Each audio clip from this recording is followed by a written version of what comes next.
Bonjour et bienvenue les poissons pour votre lecture des énergies du mois d'août, donc août 2020. Donc on va regarder comme d'habitude le professionnel avec un tarot, le sentimental ici avec le tarot des flammes jumelles, et j'ai ajouté une carte de l'oracle de l'esprit des animaux. Donc une carte dans laquelle c'est un oracle dans lequel il y a donc des animaux qui sont représentés sur les cartes et donc à chaque fois avec un message.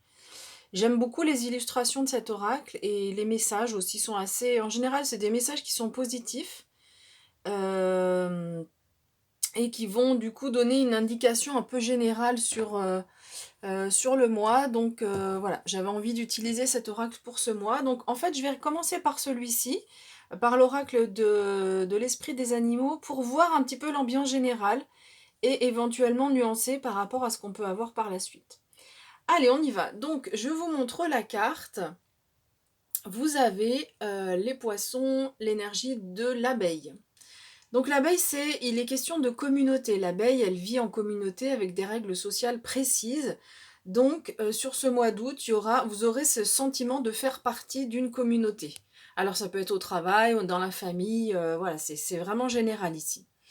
Alors, qu'est-ce qu'elle nous dit cette abeille aussi? Elle nous parle de créativité. Vous avez une puissance créatrice qui est très importante sur ce mois d'août. Donc, allez-y, si vous avez des nouveaux projets, des envies de création, vous pouvez foncer. Vous avez sur ce mois vraiment beaucoup de puissance de création. Et on vous dit même que tout ce que vous fabriquez, tout ce que vous faites, est béni en fait par rapport à tellement l'énergie est importante par rapport à ce que vous souhaitez faire. Donc voilà, tout ce que vous touchez, ça devient béni par rapport au travail, à cette créativité que vous avez, pardon.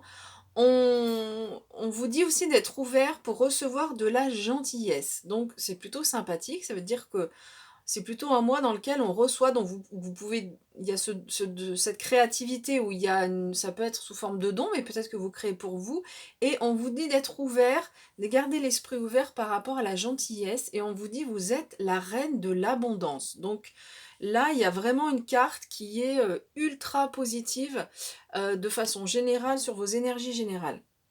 Bon, j'ai dit dans cet oracle, hein, c'est des cartes qui sont plutôt positives. Mais donc, en tous les cas, on nous parle d'abondance. Et au niveau professionnel, on va retrouver cette abondance. On le voit ici avec le soleil. On avait le tournesol, la fleur qui symbolise le soleil aussi. Et donc, on retrouve cette énergie au niveau professionnel. Alors, au niveau professionnel, on a 3 arcanes majeures ici. Donc, ça veut dire que des messages qui vont être assez importants. Donc j'ai utilisé donc le tirage en croix, donc une carte pour ce qui est positif, qu'est-ce qui vous aide sur le professionnel, qu'est-ce qui peut vous gêner, vos aspirations et enfin la réponse, l'issue au niveau professionnel. Alors, entre la carte qu'on vient de sortir, où on nous dit vous êtes la reine de l'abondance, que vous soyez homme ou femme, donc si vous êtes un homme, c'est plutôt une énergie féminine. Avec cette carte du soleil qui sort ici en positif, la réponse ici, on a des cartes qui sont moins positives, on va dire, mais vont être nuancées et adoucies avec cette carte du soleil et avec la carte de l'abeille. Surtout la carte du soleil ici, si on se ressente sur le tarot, avec la carte du soleil ici, c'est l'abondance absolue. Le soleil, c'est la carte du soleil dans le tarot de Marseille, c'est vraiment l'abondance, la luminosité, la joie, la chaleur. S'il y a des choses qui n'étaient pas claires, tout devient clair, tout devient voilà, limpide. Donc on a vraiment en point positif, vous avez vraiment une lame qui va vous dire que globalement au niveau professionnel, ça va bien se passer. Les points d'appui, ça peut être votre rayonnement. On a parlé ici de votre créativité et du fait d'arriver à bénir des choses. Donc ici, ça peut être ça, sur les points d'appui, c'est votre rayonnement, votre rayonnement solaire, votre énergie qui vous aide dans toutes les situations qu'on va rencontrer ensuite.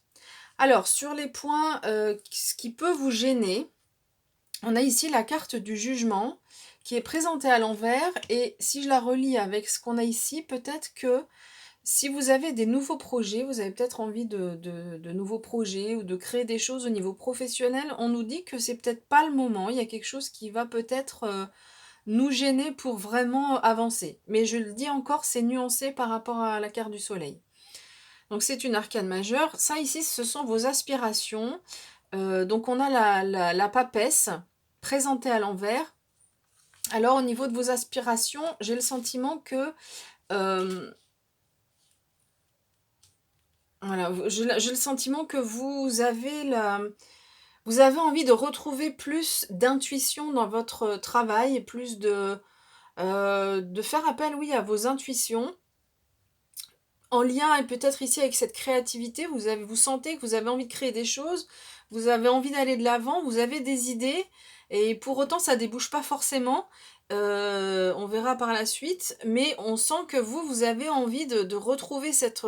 ou peut-être que vous êtes dans une phase où, à l'inverse, hein, c'est un petit peu le calme au niveau de la créativité, ou peut-être le calme dans votre travail, et vous avez envie d'aller vers un travail qui est plus intuitif, ou dans le même travail, mais avec plus d'intuition, plus de création, peut-être plus de lien avec le monde spirituel aussi, parce que ici, la papesse représente aussi le lien avec le monde spirituel. Ensuite, donc au niveau de la réponse, de l'évolution de votre vie professionnelle, ici on a le cavalier de bâton. Ce cavalier de bâton, c'est quelqu'un qui prend des décisions. Non, pas le cavalier de bâton, excusez-moi, je me suis trompée, c'est le cavalier de denier. Voilà. Ça commence par la même lettre, mais voilà, c'est pas la même. Donc ici, c'est le cavalier de denier. Donc je reprends. Le cavalier de denier, lui, c'est quelqu'un qui a confiance. Les deniers représentent tout ce qui est matériel. Donc concrétisation dans la matière des choses. Donc ce cavalier, lui, il a confiance. C'est quelqu'un sur qui on peut compter. Donc ça représente votre énergie. Hein. Sur quelqu'un sur qui on peut compter. Et c'est quelqu'un qui se fixe des buts et qui réussit à les atteindre. Et on a aussi cette notion de calme, d'arriver à les atteindre de façon calmement. Voilà. Donc c'est pour ça qu'on a sans doute ici ce jugement qui vient là, parce qu'on voit que vous avez envie de nouvelles choses, vous avez cette énergie-là d'avoir envie de créer, d'être plus en lien peut-être avec le spirituel, suivre vos intuitions. Mais on voit ici que ça va prendre un certain temps, donc peut-être que la concrétisation se fera dans les mois qui viennent. Là, peut-être que c'est l'envie, les idées qui commencent à arriver. Mais en tous les cas, vous avez cette capacité à organiser, hein. Vous fixez des buts et vous dire, ben voilà, là, si je veux accéder à tel objectif, ben étape 1, il faut que je fasse ça, étape 2, il faut que je fasse ça. Vous avez vraiment une capacité à vous fixer les buts et puis savoir comment on peut les atteindre.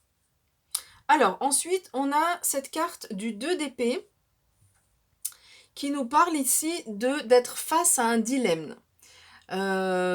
Cette carte nous fait allusion aussi au fait de faire une pause, au fait qu'il n'y ait pas forcément d'action. Donc ça rejoint ce que je disais tout à l'heure. Il y a des envies, mais peut-être que c'est pas ce mois-ci que ça va vraiment se concrétiser.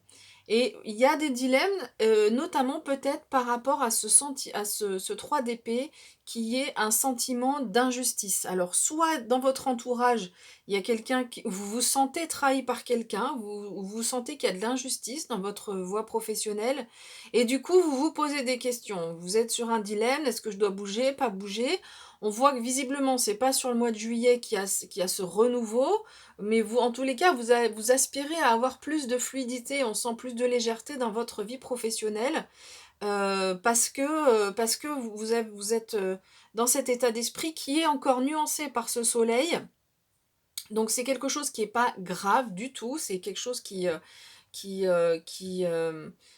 on voit cette femme-là qui se prend la tête, donc vous, ce sera visiblement pas au point de cette femme, mais voilà, il y a des questions, on se pose, il y a un dilemme, est-ce que je vais dans un sens, dans l'autre, on ne sait pas trop, on hésite, parce qu'on a le sentiment de quelque chose qui n'est pas juste.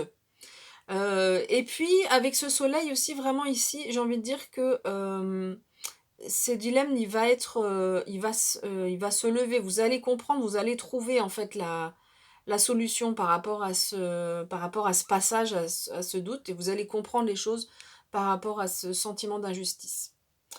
Voilà pour le professionnel. Je prépare tout de suite les cartes et on va regarder au niveau sentimental. Alors, de retour pour le sentimental, je vous montre les cartes comme je fais souvent, comme ça vous pouvez bien les voir. Elles sont tellement belles en plus, sur ce tarot, et ensuite je passe à l'interprétation. Ici, on nous parle d'énergie tierce. Ensuite, on nous parle de peur. Donc on voit, hein, que le personnage ici semble assez, angoissé. On a un cœur en fait ici qui est derrière des barreaux. Donc on verra un petit peu le changement. Bah, ça c'est pas mal par rapport à ce qui était vu juste avant. Et enfin, la carte de la patience.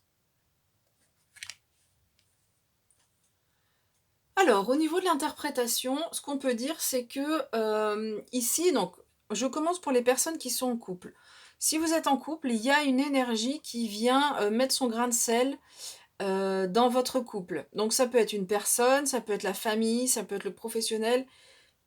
Bref, voilà, vous voyez une situation qui fait que ça met du grain de sel dans les rouages et on voit que ça crée des peurs. Donc ça peut être, donc comme j'ai dit tout à l'heure, peu importe la situation, mais cette énergie tierce va créer des peurs dans le couple, de votre part, de la part du partenaire, ça peut être les deux. Mais on voit ici, avec cette magnifique vague que vous avez pu voir, hein, de plus près tout à l'heure, qu'il y a un changement qui arrive pour vous. Alors, est-ce qu'il sera sur ce mois d'août? Pas forcément, parce qu'on nous dit qu'il va falloir encore avoir de la patience et faire ce travail sur les peurs. Mais le changement, il y a un changement qui est prévu pour vous au niveau de votre couple. Pour les personnes qui sont célibataires, visiblement, c'est pas forcément ce mois-ci qu'il y a une rencontre. On voit qu'il y a un changement. Visiblement, vous travaillez sur vos peurs liées à une énergie tierce liée au passé, quelque chose qui vous, comment on va dire? Un événement ou une situation de votre passé qui vous empêche un peu d'avoir une vie sentimentale, plus équilibrée, hein. C'est une énergie tierce qui est plutôt sur laquelle vous êtes en train de travailler, qui génère des peurs ou qui a généré des peurs, dans le passé. Donc vous êtes en train de faire ce travail de nettoyage avec cette grande vague magnifique. Il y a un changement qui est prévu pour vous, mais on vous invite ici à la patience.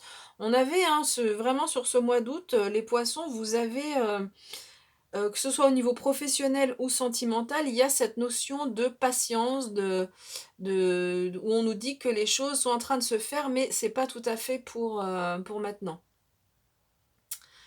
Voilà, bah, écoutez, j'ai fini avec l'interprétation. J'espère que ça résonne un petit peu et que je peux vous donner des indications par rapport à ce que vous allez vivre au mois d'août. Donc on se retrouvera pour les tirages nouvelle lune, pleine lune. Enfin, donc le prochain, ce sera la pleine lune, pour le mois d'août. Et puis d'ici là, bah, écoutez, je vous souhaite un bon mois d'août et bah, écoutez, portez-vous bien. À bientôt.